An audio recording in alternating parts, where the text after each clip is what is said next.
Hey, what's going on, everybody? Welcome back to the channel. Today we're going to do the day 2 recap for the Lake Champlain Pro Circuit event, the last event of the year. And the first day, if you haven't seen it, go check out that video.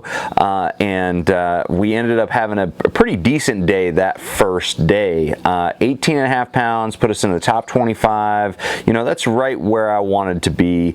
And so I was fairly content, happy with 18.5. I did feel like there was some missed opportunities that I could possibly upgrade up to 20 pounds, but you know, whatever. 18.5, I'll take it. So going into day 2, the biggest thing that I was going to change in my plan was I wasn't going to start on largemouth. The first day, you know, I decided to go for largemouth right off the bat, and wasted an hour and a half fishing largemouth and missed a good window of opportunity with the smallmouth bite, and the largemouth just were not eating at all. So that was a real struggle, but we were able to rebound. We went out, fished for our smallmouth, ended up culling up to 17.5 pounds before we went down to the inland sea area, which was always my upgrade area. You know, I didn't feel confident that I could go catch a limit down in the inland sea, but I definitely felt like I could upgrade with the last several hours of the day. So going into day 2, the plan was to start up in our smallmouth areas around the Missisquoi area, and then start working our way south. And because of the cloudier weather, the more overcast conditions on day 2, I definitely did not completely count out the largemouth bite. I knew that if things weren't working with smallmouth, I could maybe lean on the largemouth area a little bit. So let's go ahead and start. We're starting with smallmouth out in that northern area of the lake. All right, so let's start the video now. All right, so we're on this northern end right now, and starting out with the drop shot. I've got a 5/16 ounce drop shot weight, tungsten, and a Z-Man trick shots, the 3.5 inch in the deal color. That seemed to be, well, the deal.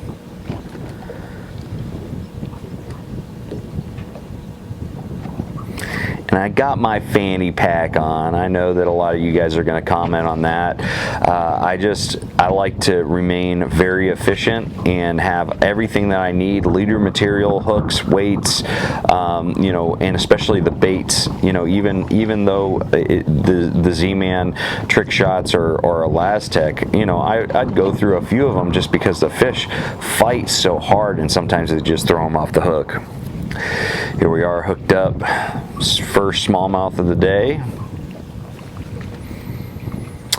And I'm sorry for having to change, you know, camera angles. I had to use the suction cup mount on the console at this point because on the YoloTech light pole, there's just too much leverage there. You know, it was kind of a rough day, and there's just too much weight too high up on that pole for the rough weather that we were facing that day on the ride. So decided to go ahead and put the GoPro on the dash, suction cup mount it, and it was definitely a whole lot better, but it does make for some challenging shots. You know, a lot of times I had to land fish from the back of the boat, which you will see from time to time in some of these clips.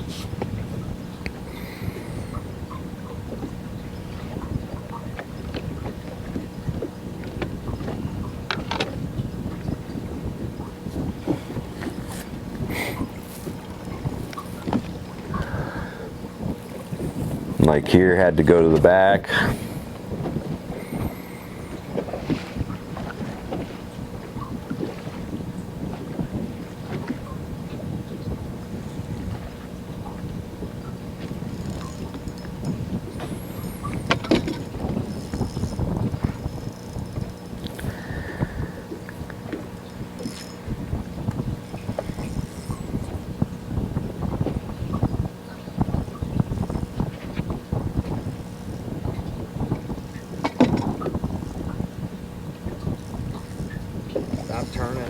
Stop turning.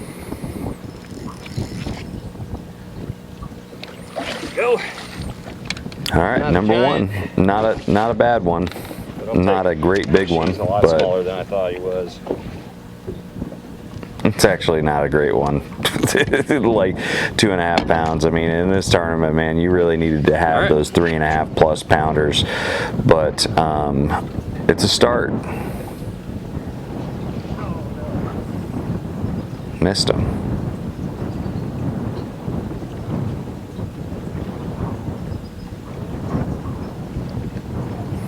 Got him that time.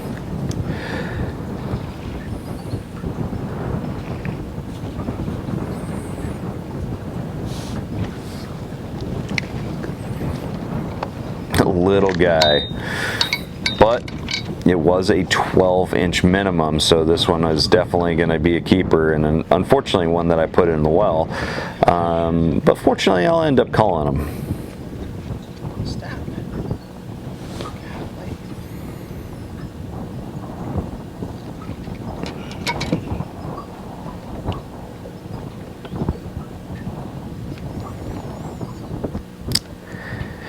And the type of areas that I was really focusing on here were transitioning over to the largemouth here. It was overcast, and I was just feeling like the smallmouth was really slow, so I transitioned over to some largemouth, and you know, ended up making up some ground. This one right here was, I think, 2.5 pounds, and then this one right here was like a 3.25. You're not going to get a very good look at this one because it hits the camera. There we go. Knocks the camera up a little bit. That's the size we're looking for on the chatterbait. 3.5 pounder. Or 3.25 rather. All right, so now we're back out to smallmouth, the largemouth area. You know, just small, short stretch. Only caught, you know, 2 good fish. I think I caught a couple others that I put in the well, but so I have a limit at this point. So I'm trying to call up.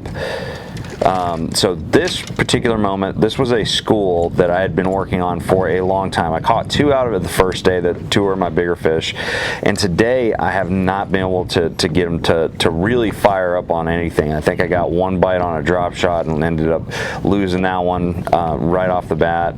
And then I've done everything from spy baits, drop shots, tubes, jigs, jerk baits, crankbaits, all that stuff, and have not been able to Ned rig. Haven't got them to eat anything. It was like a school of like solid 4+ pounders. Like there's probably about 20 of them.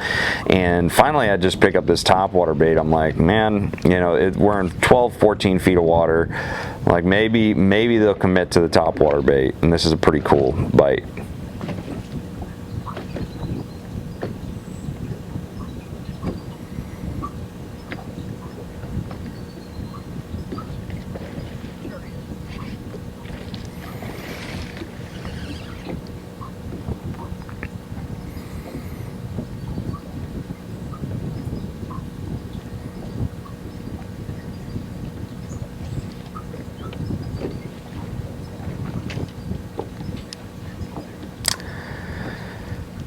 Man, this was a pretty nail biter of a fight, I'll be honest, because I had braid and I was really worried about pulling that fish off, but it ended up being about a 4 pounder. Never came back into the frame, unfortunately. I'm sorry about that, but really cool bite. Never ended up getting any of the fish to fire up to anything else after that fish. And now we are down to the inland sea to upgrade, and just got to the spot. This is a spot that I'd fished the day before. I caught 2 fish that didn't upgrade on this particular spot, but ended up catching my biggest of the first day down in this general area, and just pulled up. Another angler ended up pulling up after I did, and apparently, you know, he had been fishing there the day before as well. Yeah, so right now we've got fish on, just getting comfortable, taking the life jacket off, getting the net ready, all that stuff. You got a long time to fight these fish, so.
man, these fish, they just fight so hard. I've been using the Hayabusa 132s in size 2. You can see here, man, I am not the best net guy. Netting my own fish is a big weakness. There we go, about a 3 1/4 pounder, not a giant. Probably the smallest fish that I had kept from the inland sea in this tournament. So after this fish, I bounced around all over the place in the inland. About a 3 1/4 pounder, not a giant. Probably the smallest fish that I had kept from the inland sea in this tournament.